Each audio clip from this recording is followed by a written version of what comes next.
Merci beaucoup pour l'introduction et merci surtout d'avoir organisé ce colloque et d'avoir m'invité. C'est un très grand plaisir de parler ici. Dans son avant-propos pour les tableaux parisiens de Charles Baudelaire en 1923, Walter Benjamin a souligné l'importance de la fonction du traducteur. Il écrit: en effet, de même que la traduction est une forme propre, on peut comprendre la tâche du traducteur comme une tâche propre et la distinguer avec précision de celle de l'écrivain. Elle consiste à découvrir l'intention visant la langue dans laquelle on traduit, à partir de laquelle on éveille en cette langue l'écho de l'original. Fin de citation. Donnant à la traduction une forme autonome par rapport à l'original, il a attribué au traducteur un rôle comparable à celui du photographe qui, lui aussi, devient un élément indispensable de la propagation des œuvres artistiques. Pour le premier numéro de la revue Minotauro, le Hongrois Brassaï a été embauché pour photographier l'œuvre sculpturale de Picasso. Accompagné par un texte d'André Breton, la présentation regroupe 11 doubles pages avec 41 illustrations de différents formats, tailles et types de mise en page. On y trouve des vues d'atelier aussi bien que des prises de vue de sculptures singulières regroupant la production récente de l'artiste, des figures en fer et en bois, des maquettes pour le monument à Guillaume Apollinaire et des œuvres en plâtre de bois gelou, celles-ci marquées d'une attention particulière du photographe. Pour cette communication, nous tenterons d'interroger le rôle d'intermédiaire des photographies de Brassaï dans la réception de l'œuvre de Picasso à partir des exemples choisis, en retraçant les tenants et les aboutissants du dialogue qui se joue chez eux entre photographie et sculpture.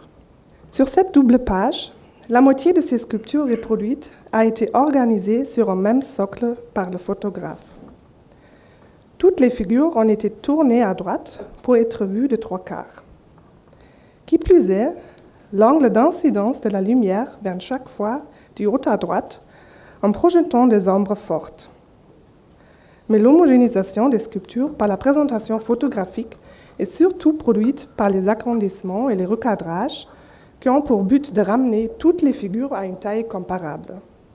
Ainsi, la tête de femme, en bas à gauche, avec ses 70 cm, est 2 fois plus haute que la femme assise diagonale en face. Alors, je parle de ces deux ici. Alors que dans cette photographie, elles apparaissent de taille comparable. Et c'est une présentation qui vaut toujours pour les catalogues raisonnés de sculpture. De plus, la mise en page suit un ordre spécifique. Dans le coin inférieur gauche, il y a des figures compactes et rondes, à droite des figures plus graciles et en mouvement. Au lieu de cette alternance, la rangée supérieure juxtapose des reproductions en une organisation symétrique.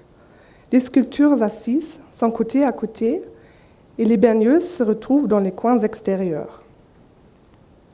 Le langage plastique des photographies et leur représentation dans la revue visent alors à une lecture qui ne se focaliserait pas sur une image unique. Au contraire, plusieurs photographies devraient pouvoir être lues parallèlement. Elles se complètent et s'expliquent ainsi l'une par l'autre. Ce type d'analyse comparative et simultanée correspond également à la pratique de Picasso lui-même et permet de visualiser son processus créatif.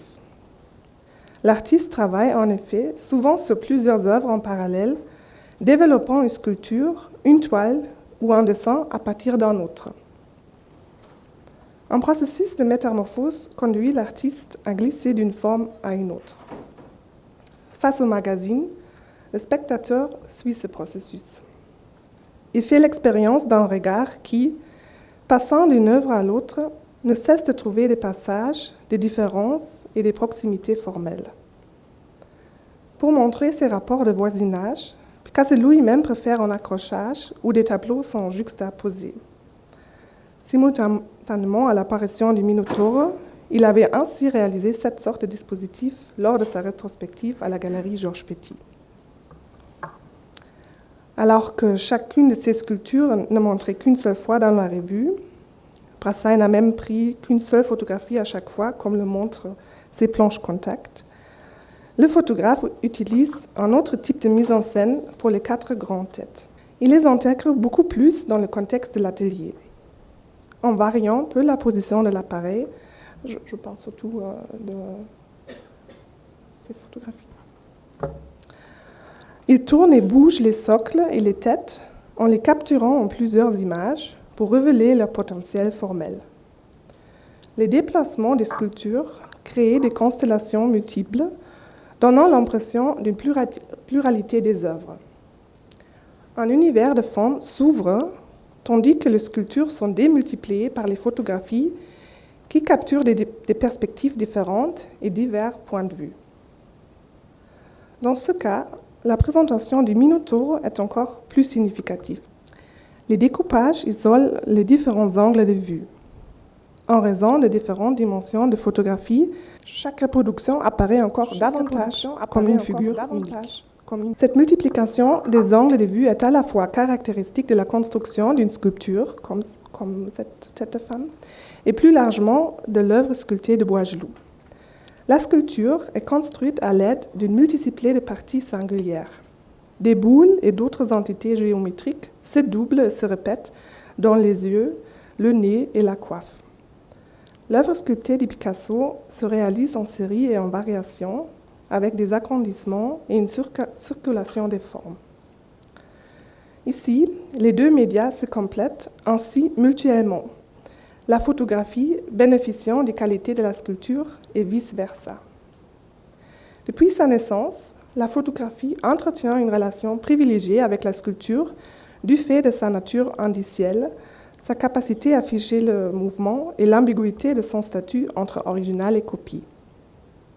Les réflexions théoriques sur cette relation se condensent vers 1900. Suivant Adolf von Hildebrandt ou Heinrich von Wölfli, la reproduction photographique d'une sculpture est évaluée d'après sa capacité à donner une image de l'espace. Au contraire, cette photographie de groupe de Brassaï rend les sculptures abstraites et plates. Il les a placées en regard l'une de l'autre à la tombée de la nuit. La lumière indirecte et vacillante élimine le camaïeu gris qui joue un rôle important pour l'impression de la tridimensionnalité. Tandis que des masses compactes et rondes donnent aux sculptures une unité, celle-ci est contournée dans cette photo.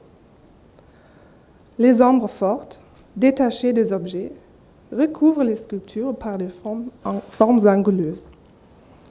Elles créent de nouvelles frontières entre les formes en s'attachant à différentes parties des figures. Les objets ne paraissent ainsi plus avoir de contours fermés et le premier plan n'est plus clairement distingué à l'arrière-plan. La surface de l'image est plutôt modelée par une succession rythmée de formes et de clairs-obscurs. Comme les différents points de vue d'une seule femme de tête, cette organisation de la surface fait référence au cubisme. Celui-ci a aboli la forme fermée comme éviter l'illusionnisme, comme l'a décrit Kahnweiler déjà en 1915 dans sa publication Der Weg zum Kubismus. Pour son texte Les sculptures de Picasso de 1949, il reprend ces réflexions. Il souligne la capacité sculpturale des œuvres cubistes tout en accentuant l'iconicité de la sculpture. Je le cite. « Il est vrai que ces vues différentes d'un même objet se présentaient sur la surface plane, ce qui est ouvrage de peintre, mais l'objet était envisagé de plusieurs côtés, ce qui est le propre du sculpteur. » Fin de citation. De la même manière, les images de Brassaï insistent sur l'iconicité de la sculpture tout en caractérisant la photographie comme sculpturale. Qui plus est, la transposition de la scène en un ensemble de surfaces noires et blanches, présentant des contours forts, joue avec la dimension de profondeur de l'index photographique et avec la dimension de surface du tirage. Réalisme et abstraction sont ici entrelacés. Le regard sur et dans l'atelier est alors entraîné par un processus interprétatif qui renvoie non seulement à la production artistique de Picasso lui-même, mais aussi à l'acte créateur en tant que tel. 3 niveaux se superposent. Au processus créatif de l'artiste viennent s'ajouter l'interprétation et la réactivation par le photographe et le spectateur. Le regard du photographe sur l'atelier trouve son écho chez le spectateur, un regard qui devient lui-même créatif. Les photographies de Brassaï se retrouvent alors dans un champ complexe avec différents acteurs, artistes, photographes, regardeurs, qui participent chacun à la production et à la réception des sculptures de Picasso. Cela vaut d'autant plus que ces images ont été prévues dès le début pour une revue d'art. Censée présenter l'œuvre sculpturale récente de l'artiste, qui ne sera exposée que dans les années 60, elle possède une valeur documentaire. Grâce à leur nature indicielle, les photographies attestent de l'existence de cette œuvre à Bois-Gelou. Mais en dépensant la simple reproduction, en esthétisant son sujet, cette documentation devient à son tour créatrice. Comme une forme de critique d'art visuel qui commente et interprète, elle s'interpose entre les œuvres et le public, entre l'artiste et les regardeurs. De plus, en développant de la sorte un langage plastique spécifique, les photographies répondaient à des intérêts divergents. Thériade, le directeur artistique du Minotaure, visitait fréquemment l'atelier de la rue de la Boétie, qui se trouvait juste à côté du bureau du Minotaure. Dans le cadre d'une série d'articles pour le quotidien L'Intransigeant, le critique d'art publia dès 1928 un texte sur l'atelier de Picasso où il dit justement trouver l'artiste en train de sculpter. Pour Thériade, les photographies donnaient la chance de présenter une nouvelle sorte de visite d'atelier sous la forme d'une présentation photographique. Ceci est d'ailleurs accompagné par des réflexions de Breton sur le processus créatif de l'artiste.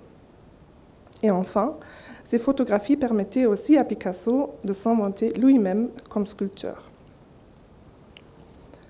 Il est donc possible de considérer que les photographies de Brassaï marquent véritablement une nouvelle étape dans la réception et la diffusion de l'œuvre sculpturale de Picasso, et cela pour presque 20 ans. En 1949, Kahnweiler publie le catalogue des sculptures qui va constituer la base des ouvrages ultérieurs de Werner Spies. Dans sa publication, Kahnweiler fait presque exclusivement appel à Brassaï, dont les photographies ont été prises tout au long des années 40. Pourtant, l'esthétique des images et leur présentation diffèrent des exemples tirés du Minotaure que je vous ai montrés, ce qui est dû notamment à des prémices différentes dans la commande de Kahnweiler. Et je crois que quelques caractéristiques de cet ouvrage nous seront maintenant analysées par Alma, la prochaine intervenante. Merci. So I wanted to thank the organizing committee for this meticulously organized and beautifully curated colloque. So thank you. The year 1949 saw the release of Les Sculptures de Picasso, a photographic catalogue devoted to Picasso's three-dimensional work, published by Éditions Duchesne. The album, created in collaboration with the artist himself, consisted of over 200 photographs depicting 218 sculptures created in the course of Picasso's 50 years career. This was the first time such a broad presentation of Picasso's work took place, and it revealed the artist's continuous, lifelong engagement with the sculptural medium. My talk today argued that the different components of the catalog work together to generate a haptic experience of art viewing.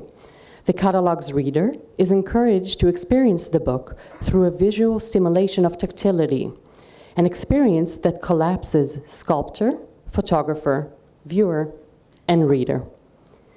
I will show this point by first analyzing Brassaï's photographic process, then analyzing the photos themselves, and finally, the layout of the album.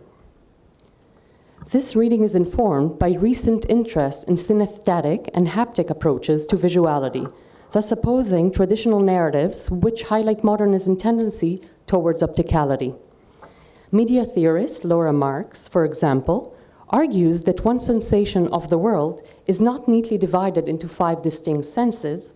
Alternatively, she defines the relationship between haptic and optical images as existing on opposite ends of the same spectrum. Marx suggests that haptic images emphasize tactility, impermeability, weight, texture, and bodily association, by inviting a viewing experience that focuses on the image's material property. In contrast, optical images stress legibility and coherence by portraying a figurative object. Joining this approach, as well as the work of Dada and Surrealism scholars such as Adam Joels and Janine Meilif, I argue that the different components of Les Sculptures de Picasso offers a view of the object that is rooted in the medium's physicality and felt through the viewer's own experience of embodiment. While photography is often seen as a vehicle of opticality because it translates things into the visual field, Brassaï's photographs actually produce haptic, touchable images whose visuality evoke the material presence of the object over sheer visuality. In Conversation avec Picasso, Brassaï describes the first work he photographed for the album, the monolithic piece, Death's Head. He claims to have taken careful steps to create an image that would, and I quote, retain the sculpture's 3-dimensionality. First, he intimately and physically familiarized himself with the sculpture. Instead of encircling the sculpture in order to see it from all sides, Brassaï held Death's Head in his hand and, quote, turned and returned it. By doing so, he gained visual knowledge, not only of the object's appearance, but also a sensation of its volume and weight, and an impression of the tactile quality of its surface variations. In a process that brought together touching, seeing, visualizing, and image making. Then, he arranged the surface in preparation for the photograph. He again preferred physical engagement, and I quote, rarely looking into the frosted glass, end quote. Instead, he calculated the distance between the object and camera with a piece of string. Brassaï's text highlights his tactile and physical engagement with the works he was photographing, describing his method as based predominantly on holding, handling, and sensing the object. This affected the final images as well. The photograph produced a way of seeing and knowing that calls upon multiple senses. They offer a method of sensory analysis that does not depend on the presence of literal touch, but provide a simulation, of tactility, even if it remained an imaginary or virtual potential. To better understand Brassaï's technique, I want to analyze some of the 44 context sheets he compiled for the Les Sculptures de Picasso project. They include 403 photographic proofs from the original negatives that represent both the photograph appearing in the album and, most usefully, images that did not end up in the book, which helps us unravel the selection process. Brassaï's photographed Death's Head 6 times, proofs which he numbered, lettered, and compiled on a single contact sheet in a combination that ignored the alphabetical order and thereby begins the editorial process. While all photographs show the sculpture placed on a surface in front of a neutral backdrop, subtle differences set the 6 images apart as they vary in angle, frame, point of view, lighting, and sense of volume. 11E, for example, shows Death's Head when tilted slightly to the left with a strong spotlight directed at its forehead, elements that cause the monolith to appear distorted. Both 11E and 11A depict unequal proportions between the object and its background, thus diminishing the perception of the scale of Picasso's piece. The dramatic shadows of 11B generate a menacing dramatic effect, but also obscure its left half. The 2 photographs selected for the album, 11 and 11C, enlarge the work size and enhance its volume beyond its actual size of 29 centimeters in a way that imparts monumentality. This constructed monumentality is Brassaï's signature style in Les Sculptures de Picasso. All the photographs in the album share this trait of increased scale. Brassaï's images prevent the viewer from gauging the sculpture's actual size. Throughout the book, there is no distinction between large and small. Instead, the photographs give the illusion that all of the works share the same monumental scale, a fact that is especially striking because the majority of Picasso's sculptures are small in size. About 50% of the ones in the album are under 20 centimeters tall. Nevertheless, the distortion of the work size in favor of a single monumental scale also caused the photographs to communicate a heightened attention to materiality, thus highlighting the material's presence of the image. In the two aforementioned photographs of Death's Head, the sculpture's massiveness is amplified, as the photograph emphasizes its density, solidity, and compactness. The images also highlight the difference in textures within the piece, which transitions from the relative smoothness of the forehead and the area above the left eye to the rougher texture of chin and the nose cavity, thus making the head resemble a skull. As in the rest of the album, the images evoke a visuality that brings to mind multiple forms of sense experience, primarily touch and kinesthetic, thus allowing for an imaginary participation of the body in the viewing experience. That is to say, an estimation of the object's texture, uneven surfaces, and weight.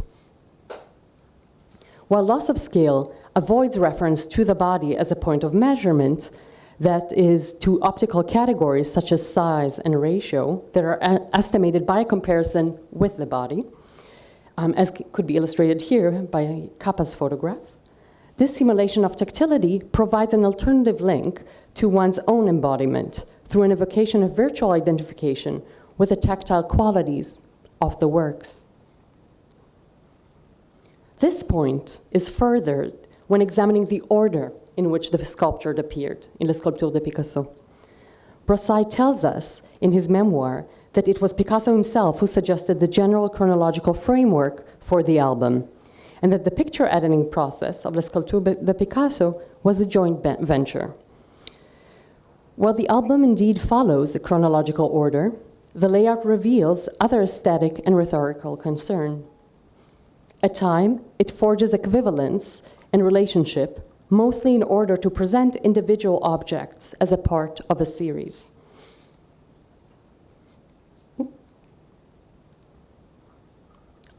But on other occasions, it displays a juxtaposition of distinct objects, a principle of dissimilarity intended to highlight the diversity of the artist's oeuvre.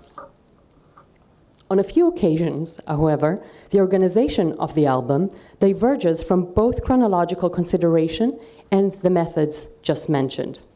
These rare moments function as a framing device that enhances the tactile experience promoted by the photographs.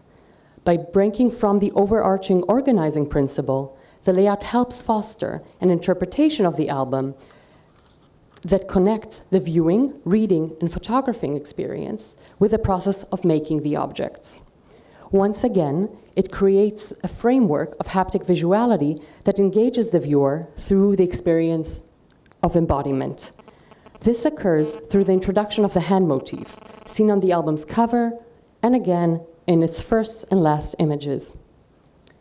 This emblem makes literal the theme of touching and also promotes a wide range of association related to the idea of tactility. Touch thus becomes the interpretive lens and framing device through which the object in the catalog are understood. Due to time constraint, I'm only going to focus, at the album cover.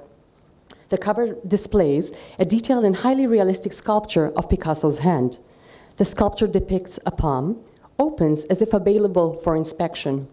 The 5 fingers are extended without space between them, turning the hand into a continuous surface over which the eye can travel, while exploring its shape, fingerprints, lines, creases, and mounds.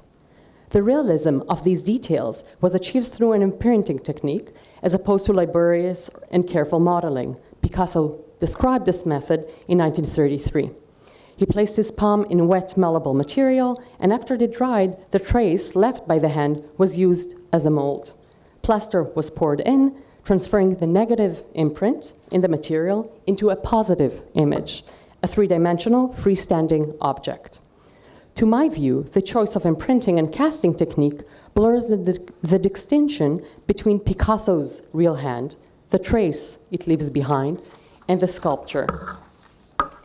Consider the similarities between Picasso's hand and Jacques Derrida's definition of the signature as a performative site where the self is presented through a play of absence and presence. And I quote, "By definition, a written signature implies the actual or empirical non-presence of the signifier. But it also marks and retains his having been present in a past now, which will retain a future now, and therefore in a now in general in the transcendental form of nowness. This general maintenance is somehow described, staple to present punctuality, always evident and always singular, in the form of a signature." Both Picasso's hand and the Derridian idea of the signature bring out the absence of the subject, as well as an imaginary evocation of presence resulting from transcendental function of nowness. The imprint of the hand, in the form of three-dimensional sculpture, substitute for the artist's real presence and maintain it at the same time.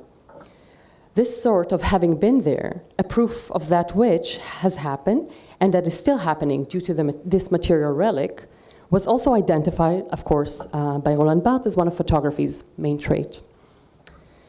This quality of the sculpture is accentuated by its reproduction on the album's cover.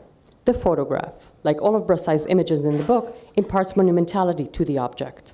The choice of frontal view and close-up, together with the cover's black background, makes the hand seem much larger than that of any viewers. Yet, the original photograph, seen here on contact sheet number 24, where the sculptures appear against a neutral backdrop, has a different impact on its perceived scale. Even though it appears abstract on the cover, the hand is actually the only image in the album that is reproduced to scale. And unlike the other photographs in the volume, whose size is dictated by the format of the page, the image of Picasso's hand is the size of Picasso's real hand. Awareness of the power of scale accentuate the categorical confusion between the artist's actual hand and the sculpture. The life-size photograph of the work continues the blurring of boundaries and its resulting fluctuation between real presence and trace.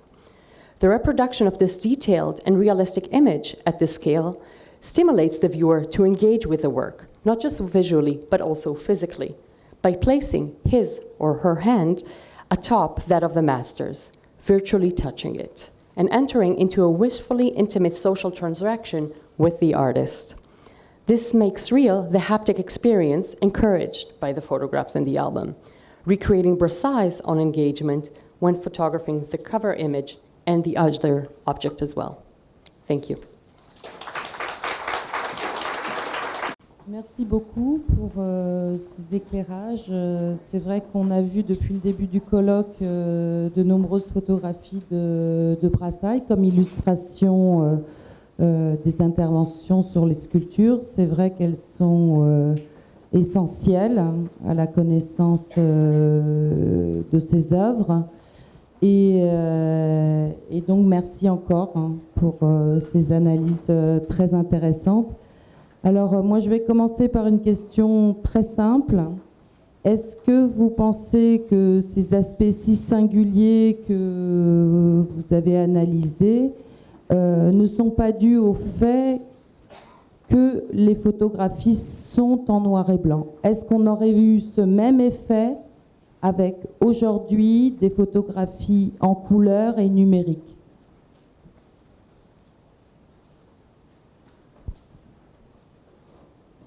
I believe that the study of the sculpture is in one way, of the photographs is in one way separate from the study of the sculpture, even though it's deeply related.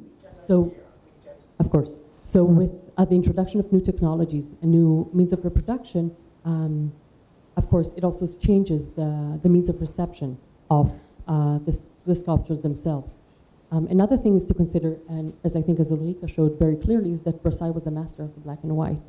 And in a way that his utilization of the tonal values as well as light show that there are particular qualities that are attached to these photographs. Oui, je crois aussi que le noir et blanc, c'est très important pour la qualité et les impressions qu'on a de ces photographies.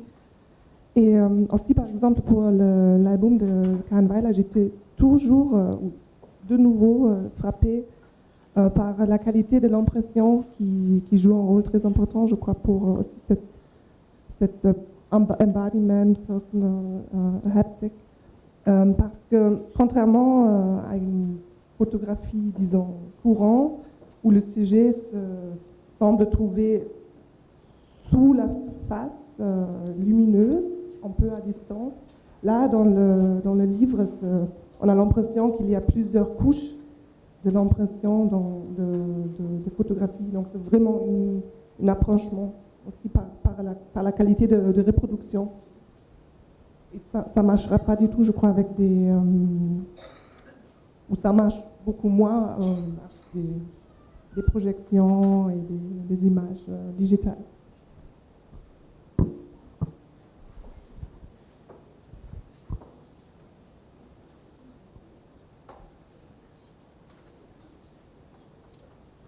D'accord. On nous entend mal, paraît-il. Donc merci encore Ulrike et Alma pour vos deux présentations qui ont permis de faire le point en effet sur ces images essentielles de Brassaï qui nous ont rappelé combien dans ce sujet de la sculpture de Picasso il y a en effet cette question de la reproduction matérielle, physique, dont on a déjà beaucoup parlé, les bronzes notamment.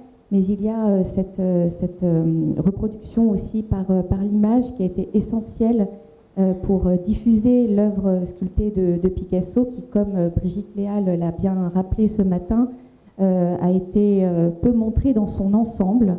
Les œuvres ont circulé très tôt, finalement, du vivant de Picasso, mais jamais réunies véritablement ensemble, comme elles ont pu être montrées dans ces magnifiques photographies de Brassaï, publiées dans Minotaure, nous offrant une véritable plongée dans l'atelier, et comme elles ont ensuite été montrées dans l'ouvrage de Kahnweiler de manière isolée, mais comme vous nous l'avez brillamment exposé, avec ce travail sur l'éclairage, le point de vue subjectif du photographe, qui permettait de rendre cette matérialité de l'œuvre tout à fait essentielle à Picasso, et qui a fait qu'en effet la collaboration entre Picasso et Brassaï a duré tant d'années.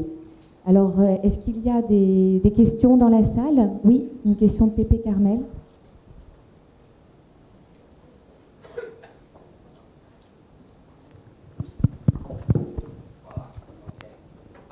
Alma, I'd like to thank Alma Mikulinsky for stressing. Is this audible? I can shout louder. Right. No, I'd like to thank you for stressing the importance of the haptic quality of Brassaï's photographs. However, I would also like to make a technical correction. These were not taken by electric light.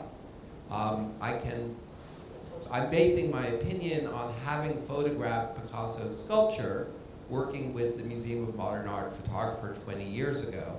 And I can tell you that when you photograph bronze sculpture under an electric light, you get the point source of the light is reproduced by small highlights in the photograph. It's a disaster. It's almost impossible to do. I'm certain that the Brassaï photographs were taken by natural light in a setup very much like that of a Vermeer painting.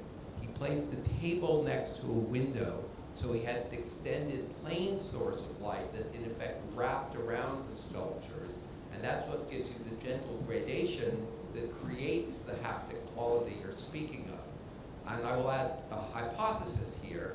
You mentioned the dark and light backgrounds. My guess is that he had a table next to the window and moved from side to side of the table. And in one direction, the light was coming in the window and hitting the wall behind the sculpture, so that would give him a light background. In the other direction, the wall in the background was dark, giving him that dark background. Again, this is an effect that goes back to Vermeer or even to Leonardo.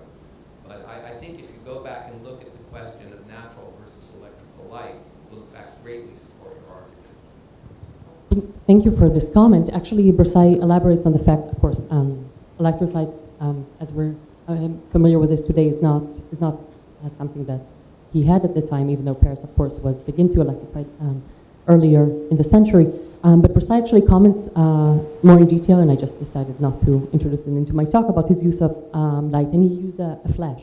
I'm not a photographer myself, but he said that he used a flash that basically had, there was a joke about the explosiveness of the flash that he was using. So again, I'm not a photographer, and right now I don't remember what he specified, but he also talked about screens that had the ability to make the shadows much softer.